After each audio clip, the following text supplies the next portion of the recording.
बिस्मिल्लाहिर्रहमानिर्रहीम। जैसा कि मुसलसल लोग पूछते हैं कि आपके प्रोग्राम कहाँ पर आ रहे हैं, आ नहीं रहे हैं, हमको मिल नहीं रहे हैं, तो मैं उनके लिए इतला दे दूँ कि हमारे अब तक 6 चैनल यूट्यूब ने हटा दिया है। और उससे हमको कोई मायूसी इसलिए नहीं है क्योंकि हम हमारी बात पर बाकी अटल है। मुमकिन है कि यूट्यूब की जो इंसानी दुश्मन पॉलिसी है, ओरियानियत को आम करो, गंदगी, झूठ फैला सकते हैं, मगर मज़लूमों की साथ देने पर, मज़लूमों की हिमायत करने पर चैनलों को उड़ा दिया जाता है और हम उस पर बाकी रहेंगे, इंशाल्लाह बोलते रहेंगे।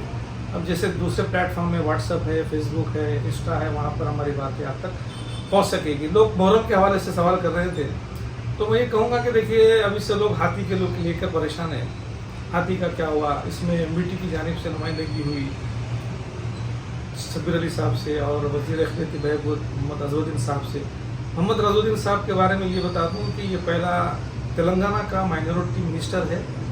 इससे पहले वज़ीर अखिलती बहबूद कोई नहीं रहा मुसलमान, ये पहले मोहम्मद अज़हरुद्दीन साहब है। तो उम्मीद करते हैं कि वो हाथी ज़ाती खरीद लेंगे इंशाल्लाह। तो उसमें MBT भी नुमाइंदगी की, असल में मजलिस भी नुमाइंदगी की है, जिसका जनाब रियाजुल हसन अफंदी गोल्डी साहब भी जो है उसका अभी व्हाट्सएपों पे डाले हो कि उनकी नुमाइंदगी पहले रही, फिर वक्फ बोर्ड ने लेटर जारी किया। तो बेशक वो तो काम हुकूमत का है। मैं ये बोलना चाह रहा हूँ, आवाम को हाथी को लेकर परेशान ना हो।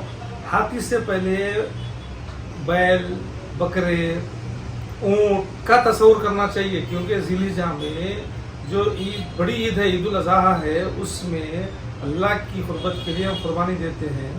तो इसकी हमको फिक्र करने की ज़रूरत है। उसके बाद फिर गदीर है, तो गदीर की तैयारी की ज़रूरत है। मुहर्रम की तैयारी तो मुसलसल करते रहेंगे आशुकाने जात के लिए, मगर हाथी को लेकर परेशान ना हो। मेरा एक ये था, हाथी आएगा, क्योंकि कुछ दिनों से हाथी को लेके लोग परेशान। हाथी की जद में कुछ मौलवी हज़रात भी आ गए, मालूम नहीं है, बोलने गए, बेचारे फंस गए।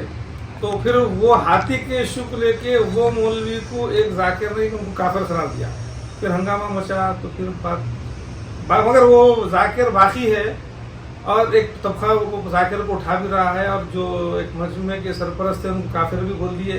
तो बहरहाल हम उसकी निंदा करें, काफिर नहीं बोलना चाहिए।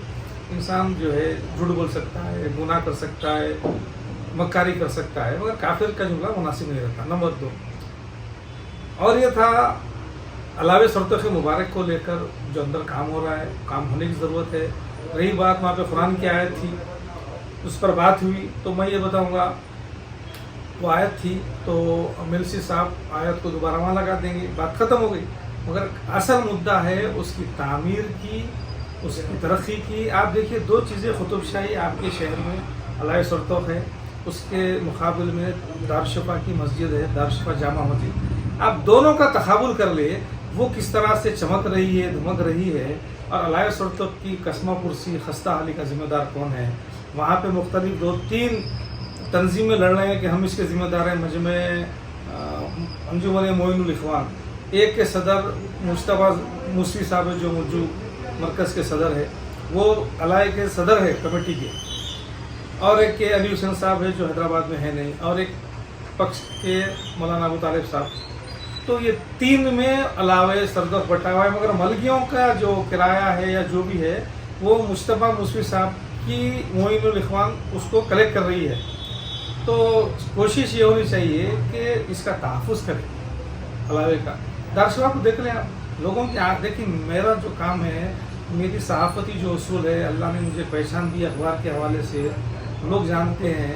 मगर मैं ये जो बताता हूँ, ये दर्द होता है कौम के लिए बात करना। अगर मैं नहीं करता हूँ तो मुझे कुछ होने वाला है नहीं, कुछ बल्कि मुखालिफतें होती है। अगर मैं आपकी हाँ में हाँ मिला दूँ तो पजीराई हो सकती है, मगर मुझे मेरा हक़ अदा करना है बहैसियत फ़र्द कौम। तो इस पर काम करें कि भाई इसका तहफ़्फ़ुज़ कैसा किया जाए। दारुशफ़ा की मस्जिद देखो, अल्लाह देख लो, आपको वाज़ेह हो जाएगा। बस फिर कभी इंशाल्लाह इस पर तफ़सील बात होगी।